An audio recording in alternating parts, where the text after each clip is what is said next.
Eh ben, avec tous les commentaires qui descendaient cette saison 5, je m'attendais pas à voir un épisode de cette qualité.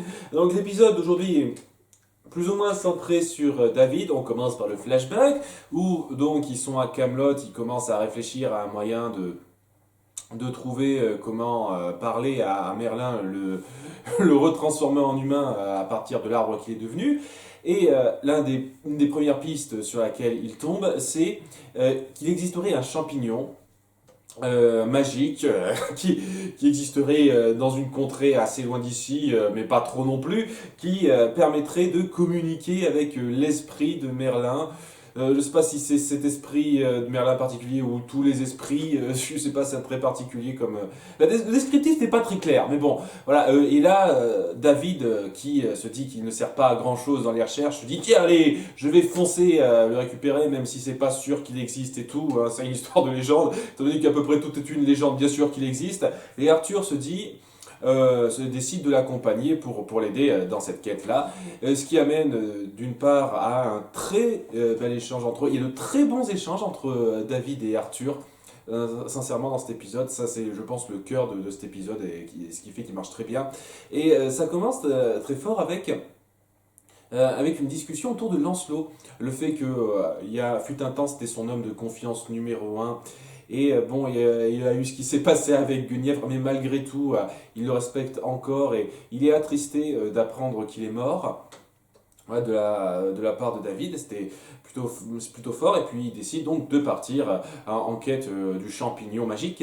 Et pendant ce temps-là, il y a une scène un peu moyenne entre Regina et Zelena, parce que oui, quand même deux trois petits trucs à redire. Je sais pas, c'est pas non plus parfait. Mais voilà, la scène un peu moyenne entre Regina et Zelena où elle lui dit qu'elle veut garder un œil sur elle et que Zelena dit la façon dont je vois ça, c'est toujours toi qui as tous les jouets. Dans ces termes-là, je veux dire, je sais pas, j'ai même pas l'impression qu'elle essaye d'être spirituelle en disant ça, mais j'ai vraiment l'impression qu'elle vous fait sa petite gamine pourri gâtée. C'est la grande sœur qui a tout ce que j'ai. Enfin bon, et elle demande oui, mais moi, oui, vous pourriez bien me laisser une seconde chance pour être avec mon enfant et tout. Et elle dit ouais, non, mais t'as déjà eu des tas de secondes chances, ça va. Ouais, c'est pas pour défendre Zelena, mais c'est un peu l'hôpital qui se fout de la charité, Regina. Toi aussi, t'as eu des tas de secondes chances avant de décider enfin à t'assagir et à être du côté du bien, entre guillemets, sans vouloir être vexant. Elle est gentille, d'accord, mais elle a quand même des parts d'ombre encore bien définies. Je veux dire, le fait qu'elle n'hésite pas à vouloir que Zelena vive misérablement. Et d'autres trucs qu'on a vus rien qu'au début de cette saison, je veux dire, ouais, c'est pas non plus une enfant de cœur qui a dit non, c'est bon, c'est fini, tout ce qui est mauvais, non, hein. C'est ce qui me fait dire à nouveau pourquoi elle pouvait pas manipuler la baguette magique au départ. Quoi qu'il en soit, on passe au bon truc avec Arthur et David qui partent à la recherche du champignon et finissent par tomber sur un pont pas très stable au bord de l'eau, enfin, mais vraiment ça touche l'eau, qui mène au champignon. Et David se dit ouais, non, c'est pas très dangereux d'y aller à deux, j'y vais tout seul. Et il met la main sur le champignon et en repartant il est attaqué par l'espèce de d'ombre magique, enfin d'armure magique qui protège le coin parce que ce champignon est méga important et tout. Et il se débat, Arthur finit par lui venir en aide. Et manque de bol, pendant les stockades, il a perdu son champignon. Ce qui amène à un autre moment où Arthur comprend un peu son sens et se dit que c'est frustrant, même s'il y a le côté quête qui est le but de la quête, c'est la recherche et pas le fait de trouver quelque chose. Il s'est dit quand même, oui, c'est quand même frustrant. Il y a de très bons moments entre ces deux-là, ce qui amène à la fin de l'épisode à ce que Arthur décide de le nommer un nouveau chevalier de sa table ronde à lui. Un chevalier très prestigieux puisqu'il occupait l'ancien poste de Lancelot. Ce qui est un très bon moment. Mais on apprend après que tout n'est pas très rose. D'une part avec une réapparition rapide de Lancelot qui vient parler à Blanche-Neige. Parce que, ouais, Lancelot est vivant. Cora ne l'a pas tué, ou bien elle l'a tué mais il a ressuscité d'une certaine façon. Je suis très curieux de savoir comment vous allez m'expliquer ça. Et j'espère que vous ne me décevrez pas. Parce que je vois mal Korra le laisser en vie, personnellement. Hein, je dis ça comme ça. Donc ouais, Lancelot est donc encore en vie. Et il lui dit, oh, faites gaffe parce que Arthur et tout son royaume ne sont pas aussi gentils qu'ils n'y paraissent. Et d'ailleurs, on l'apprend à la toute fin du flashback que le champignon, il l'a pas perdu en se battant, mais c'est Arthur qui lui a pris subrepticement pour le mettre dans son reliquaire, dans une espèce de coffre dans lequel ils mettent tous les objets magiques qu'ils ont amassés. Et il dit, ouais, ça me peine de lui avoir fait ça, mais ouais, c'est pour le bien du royaume. Ouais, je sais pas trop pourquoi. Je sais pas trop pourquoi ils auront besoin de ce champignon particulièrement. Et apparemment, ils l'ont jamais utilisé, donc voilà. Ouais, j'aime beaucoup cet épisode, mais c'est pas pour dire qu'il est parfait. Hein. Il y a des choses à redire, donc ils ont essayé de l'amasser au cas où et d'empêcher les autres de l'utiliser, alors qu'ils veulent clairement essayer de faire de discuter avec Merlin pour le faire revenir. Donc je sais pas trop. Ou est-ce qu'ils veulent pas que Merlin soit libéré? Alors pourquoi ils seraient venus chercher des gens qui, dont la prophétie a parlé, qui viendraient aider à délivrer Merlin à ce moment-là? Donc je sais pas, c'est légèrement bizarre. Je trouve ça légèrement bizarre sur le coup en termes de motivation, pourquoi ils voudraient ça. Et ouais, donc ça fait partie des quelques petits trucs que j'ai à redire. Et je pense que c'est à peu près tout. Parce que dans le présent, il n'y a vraiment pas grand-chose à redire. Personnellement. Donc, dans le présent, ça commence avec Emma, la ténébreuse, qui vole une pioche au nain. Et pour essayer de sortir l'épée de son rocher sans que ça marche, parce que voilà, c'est une protection magique, c'est pas juste une roche super dure et tout. Donc c'était un petit peu con de sa part, mais bon, c'était une mesure désespérée, tout ça. Sachant que bon, au bout du troisième épisode, mesure désespérée, c'est un peu rapide, mais bon, c'est pas grave. Et puis, ça donne une excuse pour que Leroy ait un mini-roll rapide. Voilà, ça me laisse à nouveau redouter le fait qu'il va avoir une importance aussi minime qu'avant, Leroy. Voilà, j'espère que vraiment que la suite me donnera tort. Mais voilà, donc Leroy vient se plaindre une seconde à David. Et David est très frustré de ne rien pouvoir faire pour sauver Emma, etc. Et il se sent impuissant. Et on le sent très bien. Et c'est un épisode assez centré autour de David là-dessus, dans le fait qu'il a envie d'être plus que le prince qui a libéré Blanche-Neige. Et puis après, il n'a rien fait. Il essaye vraiment de continuer à contribuer à ce qui se passe. Sachant que c'est lui qui se voit un petit peu à la baisse parce qu'il a quand même aidé un petit peu ne serait-ce que dans la saison précédente lorsqu'il a aidé Elsa à sortir de son trou au tout début de la saison 4 et de trois autres fois. Donc il n'a pas aidé à rien, mais on sent quand même sa frustration de se sentir impuissant avec les nouveaux événements qui arrivent et le fait qu'il tienne absolument à se sentir utile. Donc c'est plutôt joli à ce niveau-là. Et c'est là qu'il est approché par Arthur qui vient lui dire qu'il y a un problème avec son reliquaire qui contient des tonnes d'objets magiques et il y a quelqu'un qui a volé des objets dedans. Beaucoup d'objets dedans, dont apparemment un haricot magique dont il se serait servi pour retourner chez eux. Voilà, donc au début je me suis dit ok, il y a Kaamelott qui avait un haricot magique pendant tout ce temps et à nouveau c'est passé sous le nez de Rumpelstiltskin, mais ils ont été assez malins là-dessus, je reconnais, donc voilà, une plainte que je vire complètement par rapport à la révélation de fin. Donc voilà, David se lance dans l'enquête en se disant qu'est-ce que je vais faire par rapport à ça. Au début, les gens commencent à soupçonner un peu Emma, mais il se dit oh non, ça a été forcé à la main. Et ça, c'est plutôt quelqu'un, et c'est là qu'il vient voir Belle dans son magasin pour voir s'il peut pas trouver quelque chose. Belle qui raconte très rapidement. Oui, là aussi, c'est partie des trucs qui sont balancés, mais l'épisode même, pour être réglé l'épisode même, qu'il existerait une façon de faire revenir, de réveiller Rumpelstiltskin, et pour ça, il faudrait utiliser un objet qu'il a touché avant de devenir le ténébreux. Donc, je sais pas, le linceul de Bellfire, ça devrait marcher, je pense. Je sais pas, je dis ça. Mais bon, apparemment, non. Ok, c'est pas aussi simple. Il l'a perdu ou je ne sais quoi. Ou peut-être que j'ai sauté ce truc-là dans un épisode. Mais voilà, le plus important pour l'instant, c'est que David va utiliser un objet quelconque qu'il a pris dans le magasin de Belle pour tendre un piège à qui aura fait ça, en disant tiens, cet objet permettra de déterminer qui ment parmi vous si vous buvez dans ce calice, et en fin de compte, ça dévoile direct le coupable, qui est l'écuyer d'Arthur, qui essaye de se barrer, et puis on a une scène plutôt cool de course-poursuite entre un cheval et une voiture. Il nous la joue même joute sur sa voiture.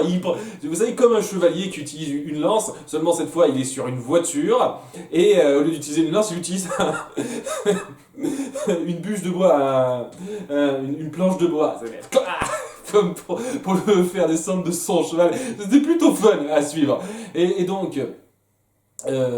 il avoue, l'écuyer, qu'il a fait ça parce que il en avait marre de la façon dont Arthur le traitait, et malgré tout ils n'ont pas retrouvé de haricots magiques dans ses affaires retrouvées. Par contre, très rapidement, David a retrouvé le champignon magique, donc il n'a pas été utilisé, ou si peut-être, je ne sais pas trop, par Arthur, et donc grâce à ça ils vont pouvoir l'utiliser à leur tour pour pouvoir reparler à Merlin, malgré le fait que il est sous forme d'arbre là où il est à Camelot, ou alors lui aussi il a été transporté ici et son arbre est quelque part dans Storybrooke, je sais pas trop. Voilà, donc Arthur se sent à nouveau utile, il est vraiment parti sur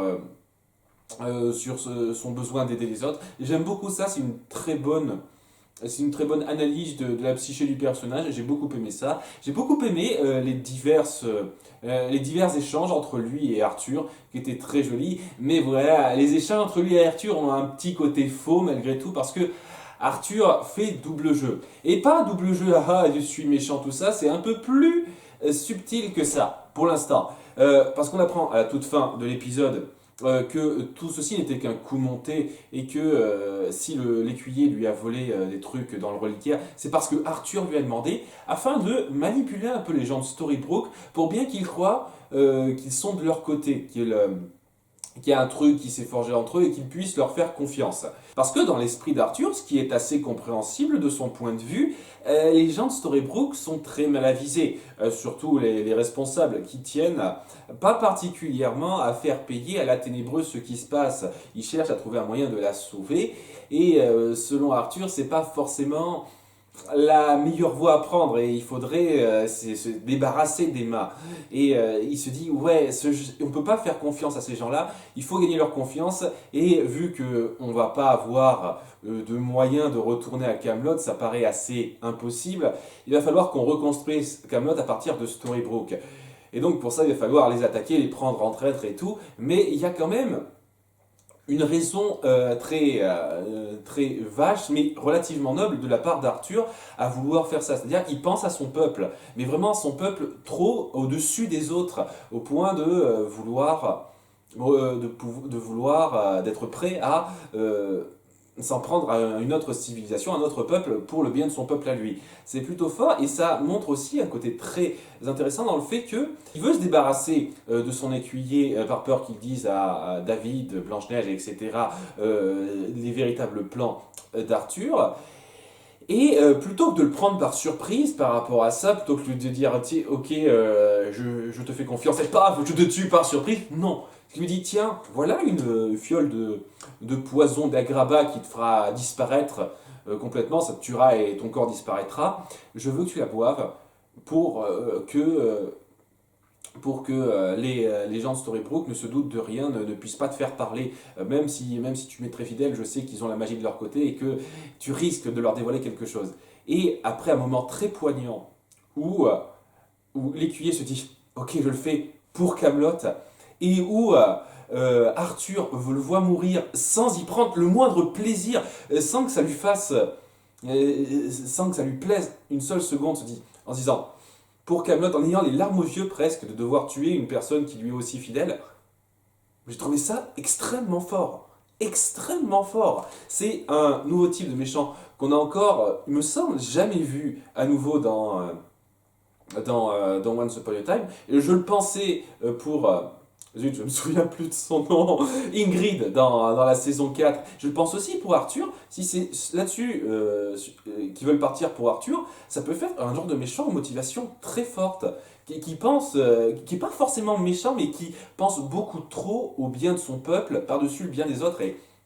Et qui a des gens vraiment fidèles, prêts à le suivre très loin. Il me fait beaucoup penser à Kuvira dans la saison 4 de la légende de Korra. J'aimais beaucoup cette méchante sur le principe, parce que ses motivations étaient vraiment pas celles d'une grande méchante qui tient à faire le mal et tout, mais c'est juste quelqu'un qui pense au plus grand bien, à ce qu'il y a de mieux pour tout le monde et surtout pour son peuple, et qui est prête à faire des mesures drastiques pour que ça arrive. Et j'aime beaucoup ce genre d'antagoniste. J'ai trouvé ça très très frustrant que Kuvira soit expédiée à la fin. Personnellement, elle a été expédiée. Hein. La résolution autour de Kuvira a été expédiée à la fin de la saison 4, je le pense sincèrement, et c'était vachement frustrant. Et j'espère qu'ils le feront pas pour Arthur, mais ça promet des choses très intéressantes autour du personnage.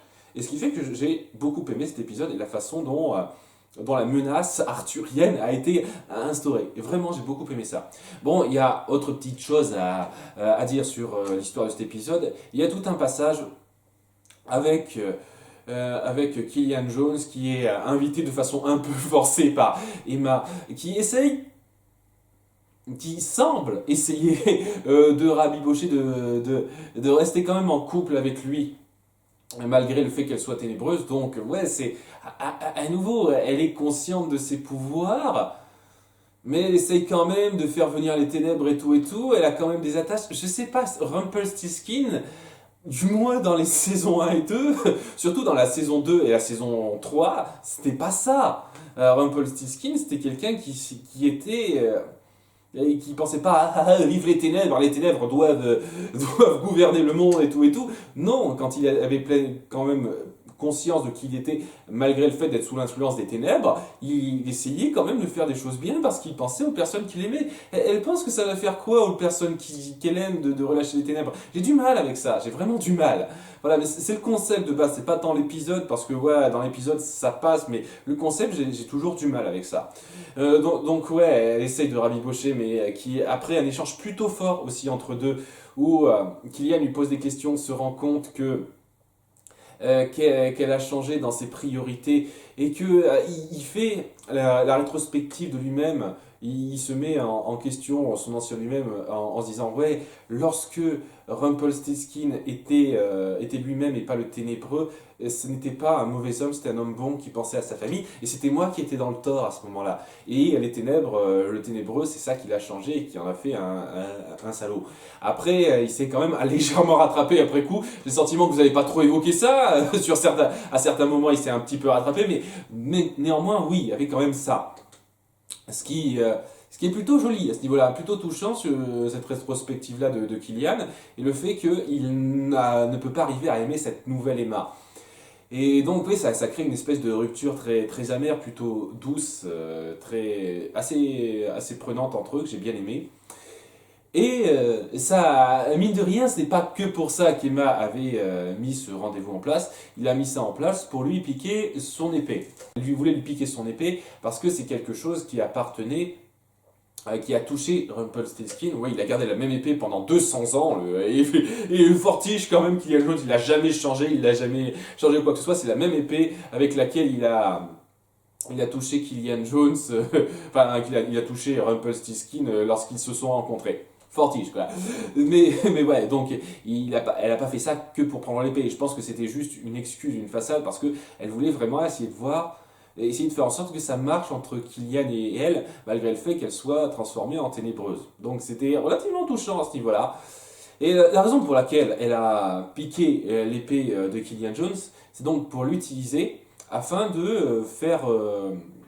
afin de sauver Rumpelstiltskin.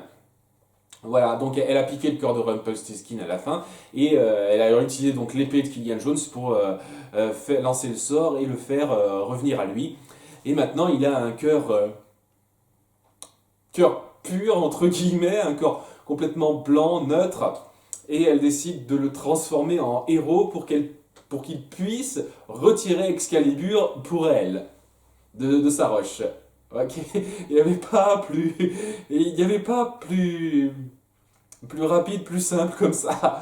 Donc ouais, donc elle va essayer de faire en sorte de le transformer en héros, Rumpelstiltskin, de façon à ce qu'il puisse retirer l'épée et qu'elle puisse le prendre. Donc ce qui est intéressant, à nouveau, si on ne prend pas en compte les motivations un peu bizarres pour lesquelles, à la base, elle veut retirer l'épée, Emma, personnellement, je trouve en tout cas, sans prendre en compte ça, c'est intéressant comme point de vue, ça peut amener quelque chose de pas mal. Donc ouais, c'est un bon épisode que j'ai beaucoup apprécié. Voilà, malgré quelques petits X ici et là, j'ai beaucoup aimé les différentes interactions entre les personnages, surtout les interactions entre David et Arthur que j'ai beaucoup aimé. Ce que promet l'antagoniste Arthur, j'attends de voir ce que ça va être par la suite, mais ce qu'il promet pour l'instant c'est vraiment pas mal. Et ouais, j'étais un petit peu restreint aux deux premiers épisodes que j'ai trouvé corrects en plus. Là, c'est un épisode que j'ai vraiment trouvé bien. Voilà, donc s'il continue sur cette voie-là, ça peut être pas mal. On verra ça pour la suite. À bientôt pour l'épisode 4. Ciao!